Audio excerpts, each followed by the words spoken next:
Vamos a revisar a continuación el numeral 445, control de documentos y datos.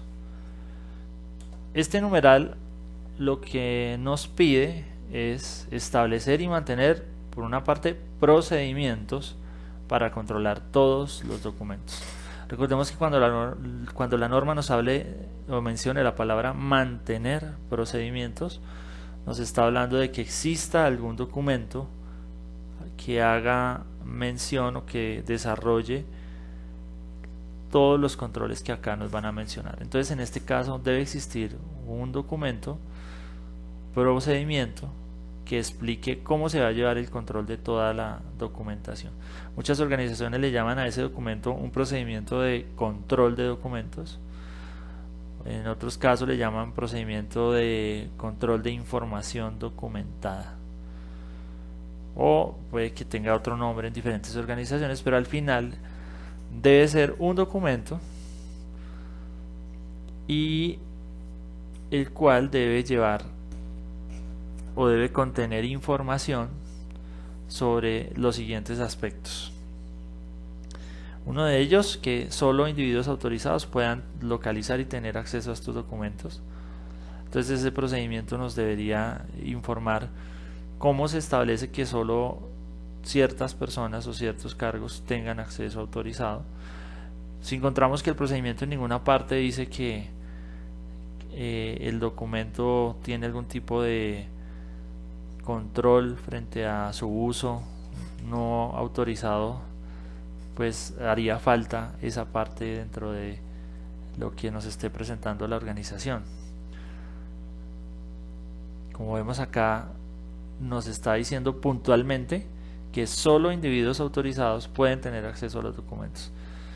Claramente habrá documentos que son de carácter general, que todo el mundo los puede consultar, pero también habrá algún tipo de documentación que tenga un carácter confidencial y que no puedan estar libremente a disposición de todas las personas que quieran verlos. Pensemos, por ejemplo, en elementos como los planes de contingencia o las matrices de riesgos. Pueden llegar a ser documentos que, por sus características, donde están brindando información de cómo actuar o de cuáles son esas posibles situaciones que pueden afectar la seguridad, pues tendrán un carácter confidencial, y el procedimiento que estamos viendo acá nos debería mencionar cómo garantiza la organización que solo las personas autorizadas puedan acceder a ellos. También este procedimiento debería mencionar que el personal autorizado revise periódicamente estos documentos, datos e información, los actualice cuando sea necesario. Entonces, básicamente acá lo que debemos encontrar es que el procedimiento haga mención a cómo se revisan los documentos, quién se encarga de hacer la revisión, quién autoriza esa revisión, cómo se desarrolla esa actividad, cada cuánto se va a hacer esa revisión documental, y de acuerdo a eso validaríamos que se esté cumpliendo con esos requisitos. Este es un punto sumamente importante, que toda la documentación se encuentre disponible en versiones actuales de estos documentos, datos e información pertinente en todos los lugares donde se realicen las operaciones esenciales. Entonces, si yo tengo un procedimiento de control de accesos, pues ese procedimiento debería estar disponible en el sitio de uso por parte de las personas que desarrollan esa actividad. Así con cada uno de los procedimientos o documentos que haya establecido la organización. Pensemos, por ejemplo, en una empresa de vigilancia. Las empresas de vigilancia generan una serie de consignas para sus guardas de seguridad, y estas consignas son como las funciones que debe cumplir la persona en la prestación de su servicio. Entonces, la persona siempre va a estar prestando servicio en un punto que no es propiamente las instalaciones donde funciona la organización, sino que son las instalaciones de un cliente, de un tercero, donde se está protegiendo sus bienes, las personas, su información, diferentes elementos. Por tanto, es allí, en ese punto donde la persona presta servicio, donde debe estar claramente establecida la información de cuáles son sus funciones. Eso es lo que nos está diciendo acá la norma. Si encontramos la información en un sitio que no es donde la tienen que usar, pues esto no estaría dando cumplimiento a lo que nos pide acá la norma. Continuando con el numeral 445, el punto D nos dice que los documentos, datos e información obsoleta debe ser retirado de los puntos de emisión y de uso. Los documentos obsoletos, recordemos que son documentos que han perdido vigencia, documentos que ya no se encuentran actualizados, que han sido modificados por algún otro documento o que simplemente ya no se utilizan dentro de las actividades de la organización. Entonces lo que nos está pidiendo la norma acá es que esos documentos que pierden vigencia sean rápidamente retirados de los sitios donde se estaban utilizando. ¿Para qué? Para que la organización no continúe utilizando documentación que ya no está vigente y que de pronto lo que la pueda llevar es a un incumplimiento en el servicio que está prestando. Entonces, por tanto, acá lo que busca la norma es que se mantenga actualizada la organización, se mantenga actualizada en toda su documentación y, por ejemplo, hablemos de un documento que especifique cómo se desarrolla el control para verificación de mercancías que van a ir a exportación.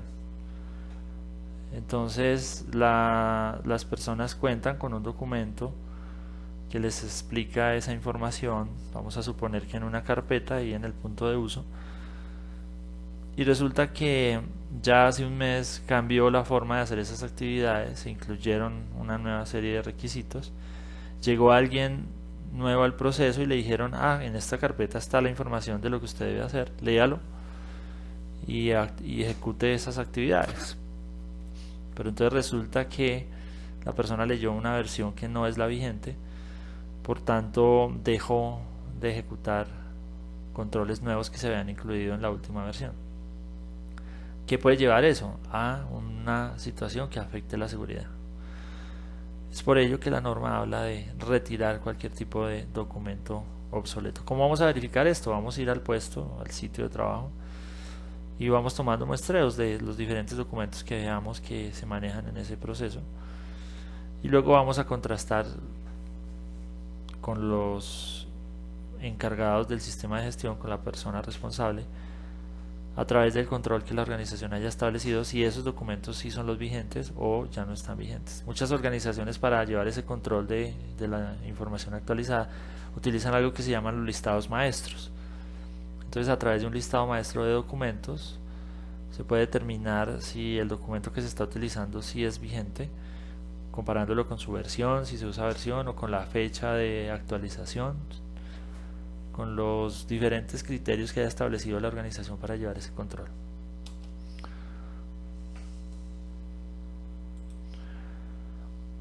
Otro punto que menciona la norma que debe incluir este procedimiento de control de documentos es que se identifique adecuadamente los documentos de archivo, los datos e información que se conservan con propósitos legales o de preservación del conocimiento. Entonces acá lo que nos hace mención es de todos esos documentos que tiene la organización, se debe identificar cuáles están siendo archivados con fines legales. Hablemos de algún documento que demuestre un control determinado y que pueda llegar a ser necesario o obligatorio en un tema legal y que deba ser conservado. Por ejemplo, en una empresa de transporte, los manifiestos de carga o las remesas, para demostrar efectivamente que se cumplió con todos los temas legales en el transporte de esas mercancías. Entonces debería el procedimiento especificar o hacer mención a cómo se va a llevar ese control de cuáles documentos se conservan con un propósito de ley. También acá se menciona que los documentos, los datos, la información sean seguros. ¿Y cuando hablamos de el tema de seguridad, pues es garantizar que no se vayan a perder, que puedan mantenerse debidamente íntegros. Y dice que si están en formato electrónico deben tener una copia de seguridad para que se puedan recuperar. Entonces acá lo que vamos a verificar es qué información tiene la organización en medio magnético y vamos a solicitar los soportes de las copias de seguridad que se hayan hecho a esa información. Si quisiéramos también podemos en el ejercicio solicitar de una de esas copias de seguridad su recuperación, para de esa manera validar si realmente sí se recupera. No simplemente si se hace la copia de seguridad y nos dicen sí, acá está la copia de seguridad, queda acá en este servidor, perfecto, entonces ahora ejecutémosla para mirar si recupera la información que se determinó que a la cual se le estaba haciendo copia. Entonces de esa manera aseguramos que lo que establece la organización en su procedimiento de cómo hacer esas copias de seguridad realmente sí se esté llevando a cabo. Estos serían los elementos a verificar en el numeral 445, control de documentos y datos.